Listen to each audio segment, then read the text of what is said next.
Hello, I'm Dr. Greg Nowakowski. I'm a lymphoma physician at Mayo Clinic, Rochester. And today I would like to discuss some of the evidence, real-world evidence behind the use of tafasitamab and lenalidomide in patients with relapsed refractory diffuse large B-cell lymphoma. Original accelerated approval of tafasitamab, which is anti-CD19 antibody, in combination with lenalidomide, was based on L-MIND study, which was conducted in patients with relapsed refractory diffuse large B-cell lymphoma, which were not eligible for high-dose chemotherapy or autologous stem cell transplantation. The study was conducted prior to approval of CAR T-cell therapies. What was remarkable about this study that has a great preclinical rationale of combining IMiD, which typically synergizes with monoclonal antibodies, and tafasitamab, which by itself showed the activity in the spectrum of lymphomas, including aggressive lymphomas.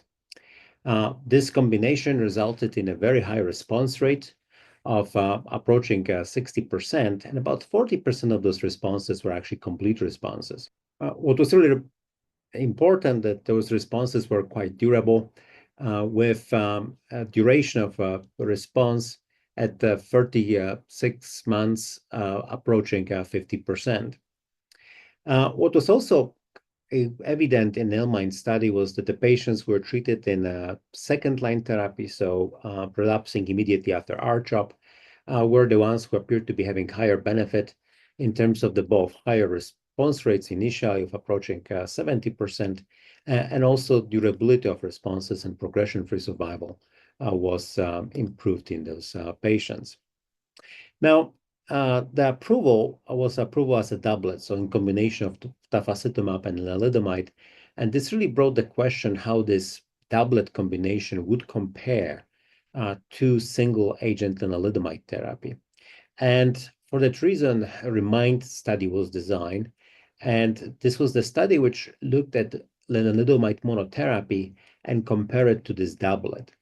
And study design was such that was essentially looking at predefined baseline covariates and matching those patients very closely.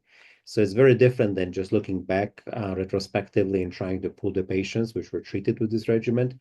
But really, it was set to identify close to 500 patients and then looking at the propensity score and really comparing patients which met initial eligibility criteria for L-MIND study and also meeting all the major clinical characteristics. And the study had shown, not surprisingly, that indeed response rate was better with the doublet with tafasitamab and lenalidomide rather than lenalidomide alone. And this combination also resulted in better progression-free in overall survival in this study. Subsequently, REMIND-2 study was developed, and REMIND-2 compared tafasitamab and lenalidomide versus other frequently used chemotherapy regimens in the relapsed refractory setting, including R-GemOx, BR and Pola-BR, R-square, and pooled other systemic therapies. The study design was similar, so basically was matching patients closely for inclusion criteria and propensity scores. And what was very interesting about this study that indeed this combination of tafasitamab with lenalidomide compared very favorably with BR or Pola-BR, GemOx, and pool systemic therapies in this space, as well as R-square, which really showed the proof that this doublet is not only better than lenalidomide, but also better than typically used chemotherapies in relapsed refractory setting. In addition to those studies which were based on the propensity matching, there was a huge interest in looking just generally at the outcomes of patients treated with tafasitamab and lenalidomide in the relapsed refractory large cell lymphoma. And here we had a couple of attempts on doing it. First, there was a study by Dr. Callas, which looked at the use in multi-centers, mostly academic centers, of tafasitamab and lenalidomide.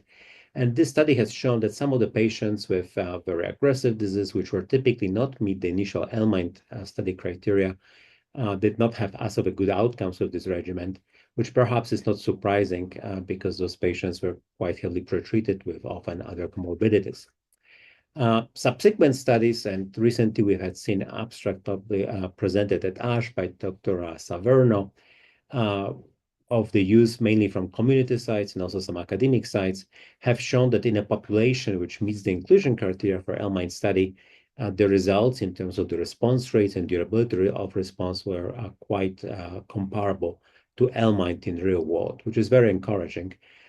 Because this was the major question: would the results from the L-MIND study really translate to the benefit of the studies in the community? Finally, to further address this question, right now we have an ongoing REAL-MIND study. And the REAL-MIND study is a prospective observational study where patients treated with tafasitamab and lenalidomide and aggressive lymphoma are followed prospectively for the outcome. So we'll be looking forward to the results of those studies. Overall, if I was to summarize results of those studies, I think tafasitamab and lenalidomide represented the major breakthrough in therapy of large cell lymphoma. That's why was granted accelerated approval. It appears that from the original L-MIND study and some of the comparative study which I mentioned, that this combination is particularly active with patients treated in second line. And it also appears that the experience from the real world reproduces the initial results of the L-MIND study. Importantly, and perhaps not surprisingly, this combination compares quite favorably to other salvage chemotherapies used in this setting because those patients are frequently chemorefractory. So going with other targeted therapies like tafasitamab and lenalidomide makes sort of biological and clinical sense. And indeed, the clinical data support its use in this setting.